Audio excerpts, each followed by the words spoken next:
What is up, guys? Welcome to the Being Beautifully Honest podcast and channel. Thanks for being here, for being subscribed. If you're not, go ahead and hit that button.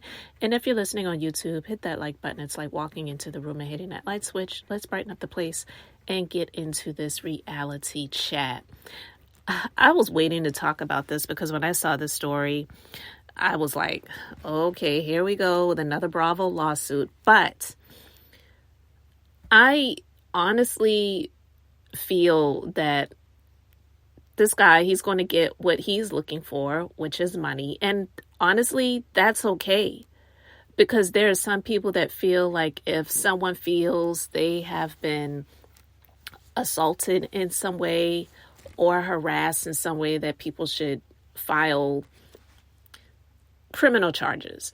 Well, this is a situation where he was harassed. So that wouldn't even come into play. People, they don't file criminal charges. Neither would a police officer arrest someone because they say that this person made them feel uncomfortable, right?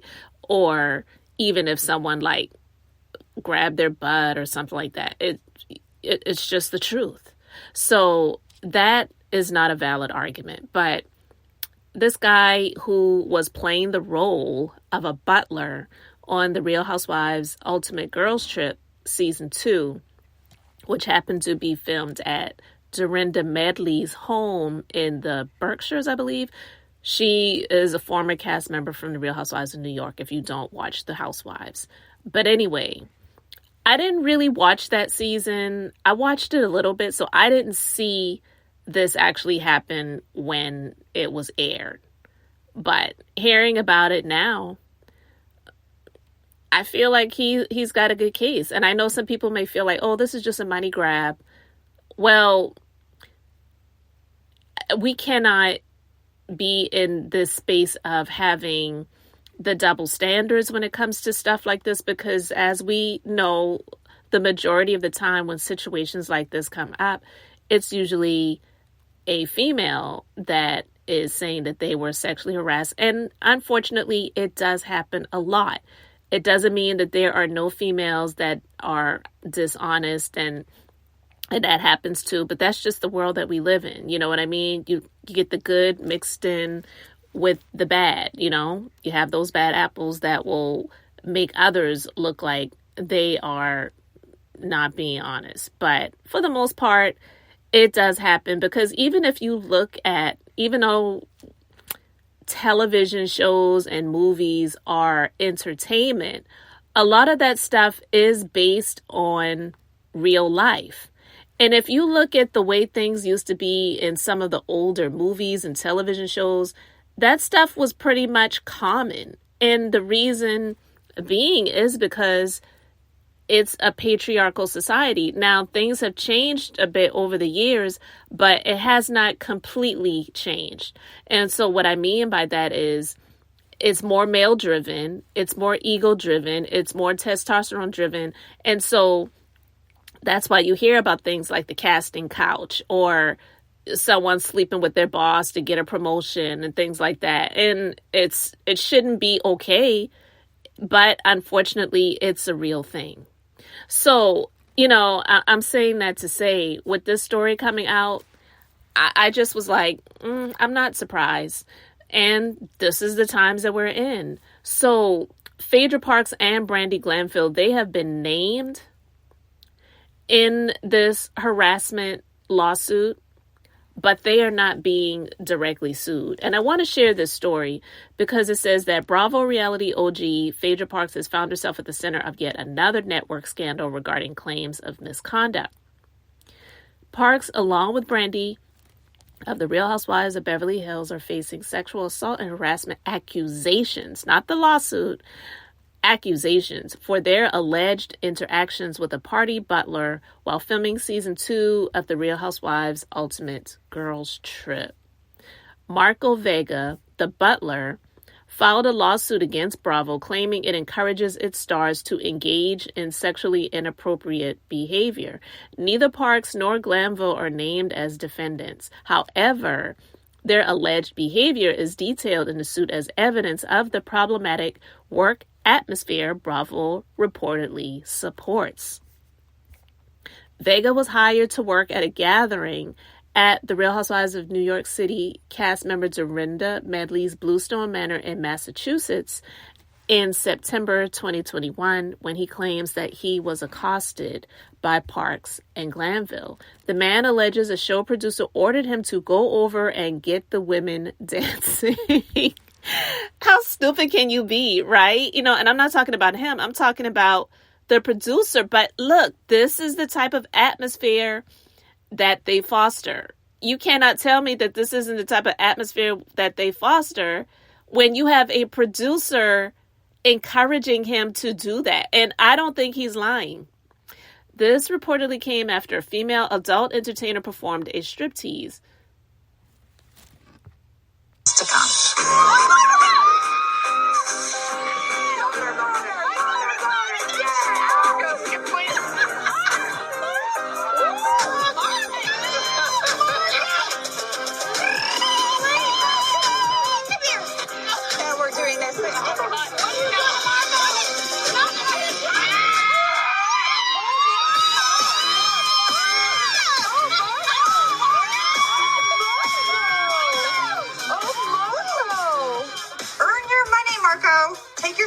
Do something. Man, when I tell you this is not good, this is not good. Like, you just want to pay out all of this money. I don't know if he's asking for a dollar amount or if he's wanting the courts to determine that.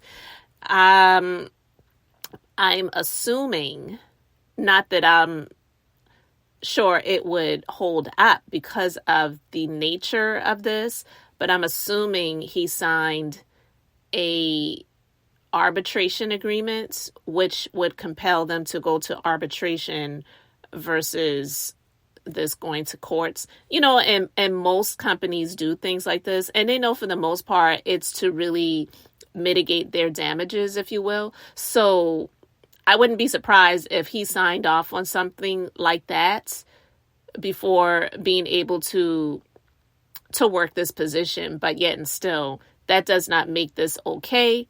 And I don't know if it will hold up. I'm quite sure he has a good attorney that reviewed all of this stuff, because this aired how many years ago at this point in time? So I believe this aired in 2021. So when was it recorded? And we're about to go into 2024. So I'm quite sure that he had attorneys review this, and this is still in the statute of limitations and all of that good stuff like that. So he said, according to the Daily Mail, that he expressed his displeasure with the way he was treated at the party, which involved heavy alcohol consumption. And if you heard the ladies, and if you saw the clip, which I'll put a link to in the description box, you heard Dorinda saying, "Oh, Marco."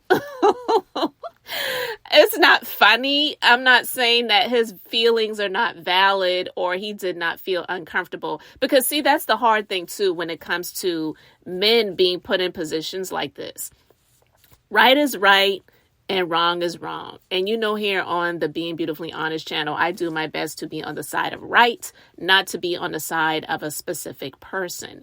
And with that being said, just because he is a male doesn't mean that he enjoyed it. And let's just honestly be like 100% honest too. He is a married man. He said that he is married, but also these were older women and he's like a younger guy. Would he have been maybe a little bit more okay with it if the women were closer to his age? Probably. But that's besides the point. It doesn't matter, because these were women who made him feel uncomfortable, who were groping him. You heard Brandi say, do something, earn your money, take your shirt off. You know what I mean? And would, he be filing this lawsuit if the women were closer to his age and more attractive to him? I'm not saying they're not attractive, but you get what I mean. Possibly not, but that's besides the point, because that's not what is going on right now. So these women made him feel uncomfortable, and he specifically named Phaedra and Brandi. And you know what? If I were him and if I were his attorney, I would probably file a lawsuit against Phaedra and Brandi. I wouldn't just name them in a lawsuit. I would file it against them too. Because even though they are technically employed by Bravo, literally they are independent contractors. All of them, they sign contracts to be on the show. They do not sign W-2 forms. They don't get taxes taken out. They are not employees. They are independent contractors. All of these people who work on Bravo that are on these shows, that sign these contracts, they're independent contractors. They're not actually employees. So if I were his attorney, I probably would have filed a lawsuit against Phaedra and Brandi too. Because let's be clear, they got it. I would go after all of them. That's what I would have done. I'm just saying that I'm not saying that I wish any harm on them or anything like that. But it's not like these are low-level people that don't have anything. He should have had the lawsuits filed against those people too. The ones that, because there were other women there too, but he specifically named those two. So for whatever reason, he says that they are the ones that made him feel the most uncomfortable out of all of the women there. If you saw the clips, Eva Marcel, she was there and she was actually standing away. She was looking a bit shocked, like, oh my God, I can't believe this is happening. But she was not indulging in the festivities. She was just like a bystander. And Vicky Gunvalson, I mean, she was just, so yeah. If I were him and his attorney, I probably would have filed a lawsuit against those two as well. And not just name them in the lawsuit. But a viewer asked him a question about it, and he says that he was not okay with it. I'm not okay with it. And he says, I was not happy. Check the footage in that exact moment. Now, he did have a mask on his face, covering mainly, his mouth area. So it is hard to tell the actual facial expression of him at that point in time. But he's married, and he said that his appearance and interaction with the women on the show caused a strain on his marriage, and I'm sure it probably did. In a separate episode noted in the lawsuit, he alleged that Glanville consumed alcohol, became intoxicated, and more brash, going so far as to grope him. Now, if you're familiar with Brandi, you know that that is not a far stretch, and that's one of the reasons why I'm saying he should have not just named her in the lawsuit, but actually filed a suit against her as well. And so he says that she allegedly told him to deliver COCK to housewives while referencing wine bottles shaped like genitalia. Like, you can't do stuff. You cannot do stuff like this. And this is the thing that I want people to think about if they want to question this. Let's reverse roles. Let's imagine that Vega was a female and the party participants were all males. We wouldn't even be questioning this. We would be shocked. We would be stunned. We would say, this is so wrong. You know what I mean? So he alleges that Parks slapped him on the butt, but centers the bulk of his claims against the former model Brandi.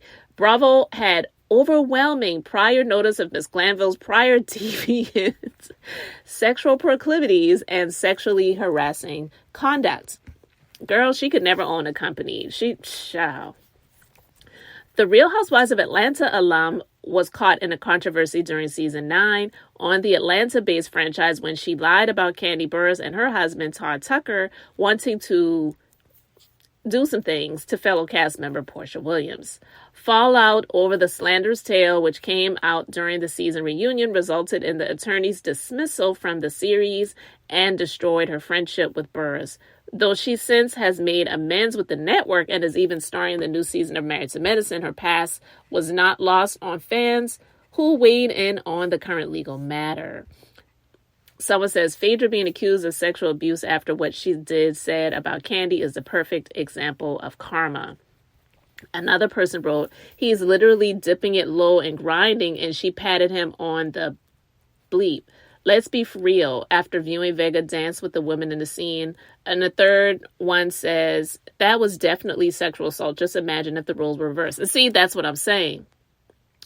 He's asking for punitive damages, attorney's fees, costs, and disbursements of action in the filing against Bravo and its affiliates, Warner Brothers Entertainment, NBC Universal Media, and Peacock TV LLC. And of course, he's going after the bigger names. But like I said, I would have named Phaedra and Brandi as defendants as well. I wouldn't have just named them in the lawsuit because technically they are independent contractors and they got a little bit of money too. Like get some from all of those people. But listen, Bravo, they've got to get it together. I'm not saying this happens on every show and on every season and definitely on every episode, especially of the Housewives, but this is not uncommon. And I mean, let's remember the infamous Ridiculous and Bolo from the Real Housewives of Atlanta. And yeah, it was like a bachelorette party when Bolo was there, and also the whatever party it was Candy was. Yeah, I think it was Candy's birthday party, and Phaedra brought Ridiculous there, and he, oh God, remember that? He dunked his schlong into somebody's drink and enjoyed himself, if you will. Disgusting. But the fact that Bravo even allowed that, I mean, remember Joyce, Mama Joyce, going off when that happened? Like, she walked out of the party and Candy was like so stunned and surprised that her mom was so offended by it. Oh my God. I might have to go back and watch that season because that's when the Housewives was good. And yeah, people are saying, well, that's a party. That was a bachelor party. But the things that was happening or allegedly happened, allegedly Bolo was screwing some of the ladies and all kinds of stuff. Like, that is just flat out disgusting to be having on this show. They have a responsibility, the women, if they want to be deviant or whatever, okay, you do that on your own time. But for them to allow that to happen on their watch is just something that should not be happening. But unfortunately, sometimes you learn the hard way and you just have to pay that money to learn those lessons. And that's what it looks like is happening right now. So we'll see what comes of this, guys. But please let me know your thoughts about this in the comments section. Thank you guys so much for being here, for liking and subscribing. I'm Beth, just being beautifully honest. So until the next time, I wanted to keep it brief, beautiful, and now I'm going to say bye.